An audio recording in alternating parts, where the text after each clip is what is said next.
Hi, welcome to Rarely Said, the podcast where we talk about what everyone feels but not everyone says. I'm your host, Harper, and I'm so excited you're here. Let's get into it. Today, I have a very special guest. This is my beautiful mother. Hi. I'm very excited you're here. Thank you for having me. This one's going to be kind of funny and fun, but I'm going to have my mom judge our generation because I don't think she's old, but I think she lived in a different generation than us. She definitely didn't have social media and stuff like that. And so, especially with like dating and girls, it was totally different because social media has kind of changed everything. But I'm going to start with a game, and so I'm going to ask her a couple of questions, and she's going to answer with a yes or no. So we're going to do a very quick rapid fire game. Are we too sensitive? Ooh. You are sensitive, but I know why. Okay. Do we fall in love too fast? You fall in love pretty fast. Are situationships embarrassing? It's part of life. Yeah. I think the title of it, I think situationship as a term itself is embarrassing. Are high school boys worse now or before? They're the same. I think they're the same. Are we delusional? Yeah, a little bit. Be honest. Do you think our generation is dramatic? I think things feel really intense and dramatic for people your age because there's so much exposure at all times. Like, you guys have the phone in your hand every second of the day. Yeah. And so you're just being hit with like thing after thing after thing. And that's just a lot to process. Yeah. So it probably feels dramatic, and it definitely appears dramatic most of the time. I'm going to give my mom a little quiz about like the dating terms we use. And then we could talk about kind of how they dated in the past and, what's better and worse and if she has any tips. But do you know what a situationship is? Like I'm talking? Yeah, I guess, it's funny because you'll say, oh, they're in talking stage. And I'm like, okay, so they're talking, like they're having conversations with each other. But I was thinking about leading up to this conversation, like what were the terms that we used? And we didn't say talking. It was like, oh, they like each other. And then it was like they're going out or they're going around together, which is like such a funny, like, where were they going? No one was actually really going anywhere, but they were going together or they were going around together. Yeah. So it's funny how the terminology's changed, but I think the actual act of what's happening in a new relationship is the same. Yeah. Yeah. Well, I think now we have more like, we have exclusive, and that's like, you guys aren't dating, but you're not like getting with other people and talking to other people. And then situationship, I think, is like confusing, I would say, is a situationship because there's not really a label on it. And then I think talking, you're being pretty loyal to them. So there's just like a lot of like weird terms like that we use. And right. I think even, I know when I've talked to your friends and I've said like, oh, like I hooked up with them, they think it's a lot more than just kissing, like to us. Right. When I say hook up, I mean I kissed him. Right. For us, hooking up was like you were having sex.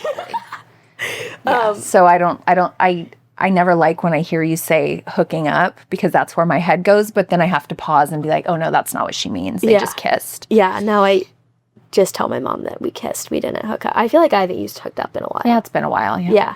So we definitely have weird terms, but what do you think that we do now or that you guys did back then that is like beneficial for us to maybe start doing again? Oh my gosh. I think having real life interaction would be helpful. I think that was all we could do, right? When I was 17 years old, we didn't have social media. We weren't snapping. We talked on the phone a lot. Like, I remember I fought with Uncle a lot over the phone because that was how we connected. If we were at home at night, like we couldn't snap, we couldn't text, we couldn't FaceTime. So we would call and have actual conversations. And I think when you're having real conversations, you get tone, which is what's missing, I think, so much in the way you communicate with your friends and potential dudes. Like, there's no context, there's no tone. And so having a real phone conversation, you get that. Yeah. And I feel like we hung out in real life a lot more. I do that. No, pause. You do. I see you doing that, but I don't think a lot of kids do that. Yeah. I think a lot of kids get really comfortable at home in their room on their phone and they connect digitally, which just doesn't feel as authentic or deep. It's not a deep connection, a meaningful connection. It feels kind of more surface level. And we didn't have that opportunity. So we would hang out with friends a lot more after school. There was not this, it's so funny to watch how you'll say like, oh, he added me on Snap. And I'm like, oh, did you add him back? Yeah, I added him back. And then it's like this whole process of like, well, have you talked? Well, no, we're not texting. And I'm like, oh, you don't do that on Snap? And it's like this whole progression of like, you add on Snap, then you start texting, and then maybe you have a phone call, probably not. And then maybe you'll hang out in person finally, where we were the opposite. It was like, you would kind of weasel your way into a friend group at lunch on campus at school, because like, how else are you going to connect with someone? You had to do it in real life. Yeah. You had to do it in person. Yeah. So part of me gets sad for your generation, because this tool that seemingly makes it easier, I feel like actually makes it harder to connect for real. Yeah. Like on a real level. Yeah. So, but with that, I'm really happy that you spend time with friends and even potential boyfriends in real life. Yeah. It's funny, last night when you called and said, can friends come over? Dad kind of groaned, and I was like, I would way rather have them in person, hanging out, spending time in real time. And like, my bedroom's right next to the living room, so we could hear you guys laughing and like having a good time. And I think that's super important. And I think that's missing for a lot of kids. Yeah. I think that also, like, I don't think that you're like, you're obviously strict about certain things, but I think parents being strict about like specifically like girls hanging out with guys and like having hangouts and going to parties, and like that's kind of how we connect. And if you don't let them do that, then they're kind of just forced to like only be able to talk to people on their phone. And especially I think when parents like tell girls or guys like no dating at all and like no hanging out with girls or guys, I think that makes it even worse too. I think about that a lot. Yeah, I think parents that I am strict. I think that we have certain rules in our family that are for safety and health, right? I think we care a lot about taking good care of our brains and our bodies and living to our highest potential. And so substances are something that I feel really strongly about. But dating, I think if you are raising kids that have a moral compass and high values and standards, and you have a lot of conversations with your kids about those things and like what's really important in life, I think it's okay. I think it's perfectly natural for kids in high school to want to interact with the opposite sex. And I think by saying no to it, you in some ways might be pushing them into it, and then they're doing it secretively and you can't have open conversations about it. Yeah. So I think it becomes a detriment more than a benefit for kids. Yeah, I agree. Do you think that we're addicted to validation? Again, I think your brains are manipulated by algorithms and social media companies that are trying to make money. And so, yeah, I think that there is a lot of validation seeking, posting on Instagram and looking to see how many likes it got and who said what about it. I mean, we're humans. It's natural. It's part of feeling a part of a community and feeling validated and feeling connected. But I think it can be really unhealthy if everything centers around that. Yeah. Yeah. So I think it's just, like everything on this podcast, it's about noticing, right? And noticing, is this working for me or is it not? Mm-hmm. And if it's something that's making you feel bad about yourself, then, maybe taking a pause. Yeah. Trying to consume less. And if it's a real problem, asking for help. I know there's a lot of really great tools now. Something I've thought about for our family and haven't implemented, but the brick, which is the eye roll. It's a tool that helps monitor that because it's highly addictive. I find it's highly addictive for me. So she's trying to hide my phone from me and put it in a brick. Just wanted to let you guys know. So tell her now. We haven't done it. I mean, we're not doing it. So if it's being used in a healthy way and we feel good about ourselves, then maybe we don't do that. But I think there are some good tools for that. Do you think that girl drama is worse now or then? I think now, obviously, because there's more stalking and stuff. But I mean, I think there's always been girl drama and there will always be girl drama. And I think, I've been a part of it. I've caused it. I've been a victim of it over my many, many years on this planet. Being a salon owner and working with a bunch of women, it's definitely something that I've been around a lot. And I think I've really been able to fine tune my part in it and hopefully have become a leader and someone who just doesn't want to take part in it. And I think the reminder when it comes to girl drama is we can only control ourselves, right? Yeah. So if there's a conversation happening in the back room at the salon that's negative, like, are you going to be a part of it or are you going to squash it and say, oh, let's show her some grace. Maybe she's having a bad day or none of us knows what she's going through. Or, there's a lot of ways we can kind of squash it and not be a part of it. And, another big way to not be dramatic is to check in with yourself and how am I showing up today?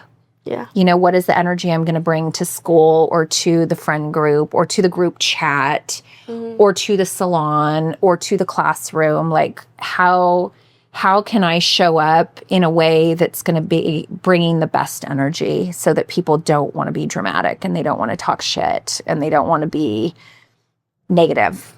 Yeah. Yeah.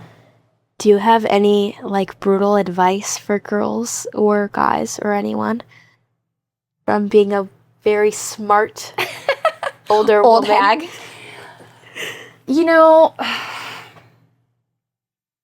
I think the thing I notice the most, and I'm in a really, I feel like, lucky position where I think a lot of your friends can be themselves around me.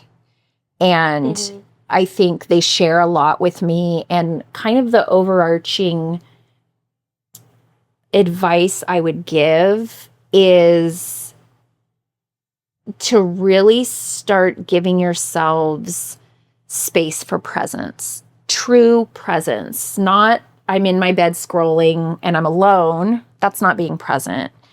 It's not I'm going to go to the gym and walk on the treadmill by myself. That's not true presence. True presence is no phone, silence, and it's really uncomfortable for people. And I know, she rolls her eyes. She sees me sitting in tea ceremony every morning. But finding a way to become truly present for me has just opened up so many insights and given me so many downloads and so much awareness. And I think we are, at the end of the day, so responsible for ourselves. And if we can be super present with ourselves, it allows awareness for everything going on around us. And, I think it's really taught me that when I can be really present with myself, I don't have any stress and I don't have any anxiety and I'm not depressed about anything because I'm here in this one moment with you right this second. Nothing else matters. Yeah. Right? So when you can learn to just get really, really clear and present, it just reduces so much stress and anxiety. And that's something I see in a lot of people your age. And I think it's something that people your age really, really struggle with. So, you know, I love and hate the phones. Like, I love where technology's going. I love that we can connect with people on a podcast. I love that, you know, you can be going through a rough moment and you have one of your friends on the line in some, you know, way in seconds. Like, I love all of that. And it can be super damaging. So I think presence is something that if everyone could really start practicing that, it makes everything else just sort of simmer down a little bit and not feel so intense. Yeah. Well, we're going to brighten the mood. Oh, we are? Yeah, with a game. Oh. This one's actually funny. Wait, was my talk not bright? No. Was it depressing? Yeah. No, it wasn't meant to be. Okay, I'm going to read you, like, scenarios, and you're going to say if it's normal, delusional, or seek help. Okay. Checking his Snap score. I mean, let's go somewhere between normal and delusional. Okay, well, I do that, so I hope it's normal. Posting a story just to see if he reacts to it. Delusional. Blocking, then unblocking. Seek help. Analyzing his reposts. Seek help. Oh, God. Getting mad over the word K. You do that to me. I say K to you all the time? I think it's normal to say okay. Like, K, okay, got it. No? Stalking the ex. Delusional. Testing him to see if he cares. Delusional. That's seek help. Yeah, seek help. You're right. Reading into the emojis he sends you. Normal to delusional. Getting upset if he doesn't post you. It depends on where you're at in the relationship. Yeah, I agree. Yeah. Watching his friends' stories to see if he's there. Oh, that's delusional and seek help. Really? Yeah, I think so. Oh. Okay, then clearly I'm really dramatic. Because I think I do all of those. You're just a private investigator. Yeah, I just stalk the boys. What can I say? Well, that's all we have today, unless my mom has something else she wants to say. I don't know. Do you? Do you have any extra I feel things? pretty complete. I think I shared a lot. Yeah. Well, if you're listening and you already feel seen, then this podcast is doing its job. You don't need to have your life figured out to belong here. Sometimes just noticing what you're feeling is enough. Thank you for spending this time with me. I'll talk to you again soon. Goodbye. Bye-bye.